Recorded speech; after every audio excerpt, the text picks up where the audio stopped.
بسم اللہ الرحمن الرحیم۔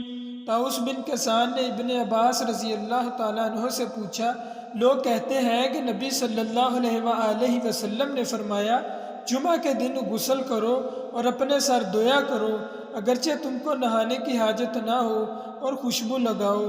ابن عباس رضی اللہ تعالیٰ عنہ نے کہا، غسل کا حکم تو صحیح ہے، البتہ خوشبو کے متعلق مجھے معلوم نہیں۔ حضرت طاؤس سے مروی ہے، انہوں نے ابن عباس رضی اللہ تعالیٰ عنہ سے انہوں نے نبی کریم صلی اللہ علیہ وآلہ وسلم کا فرمان جمعہ کے غسل کے بارے میں بیان کیا۔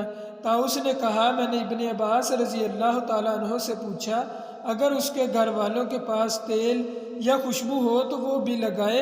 انہوں نے کہا، مجھے معلوم نہیں۔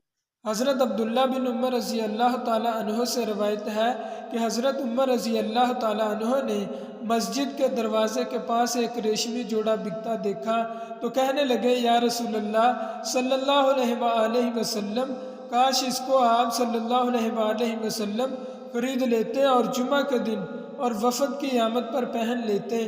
رسول اللہ صلی اللہ علیہ وآلہ وسلم نے فرمایا، یہ تو وہ پہنے گا جس کا آخرت میں کوئی حصہ نہیں۔ پھر کچھ دنوں کے بعد ایسا ہوا کہ رسول اللہ صلی اللہ علیہ وآلہ وسلم کے پاس اسی قسم کے ریشمی کئی جوڑے آئے۔ رسول اللہ صلی اللہ علیہ وآلہ وسلم نے ان میں سے ایک جوڑا حضرت عمر رضی اللہ تعالیٰ عنہ کو بھی دیا۔ انہوں نے عرض کیا، یا رسول اللہ صلی اللہ علیہ وآلہ وسلم، آپ یہ جوڑا مجھ کو پہناتے ہیں، جبکہ آپ صلی اللہ علیہ وآلہ وسلم نے عطارد کے جوڑے کے بارے میں ایسا فرمایا تھا۔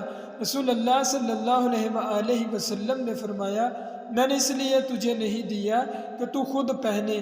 آخر حضرت عمر رضی اللہ تعالیٰ عنہ نے وہ جوڑا اپنے ایک مشرک بھائی کو پہنا دیا جو مکہ میں رہتا تھا۔ حضرت ابو ہریرہ رضی اللہ تعالیٰ عنہ سے روایت ہے کہ رسول اللہ صلی اللہ علیہ وآلہ وسلم نے فرمایا، اگر مجھے اپنی امت کی یا لوگوں کی تکلیف کا خیال نہ ہوتا تو میں ان کو یہ حکم دیتا کہ ہر نماز پر مسواک کیا کریں۔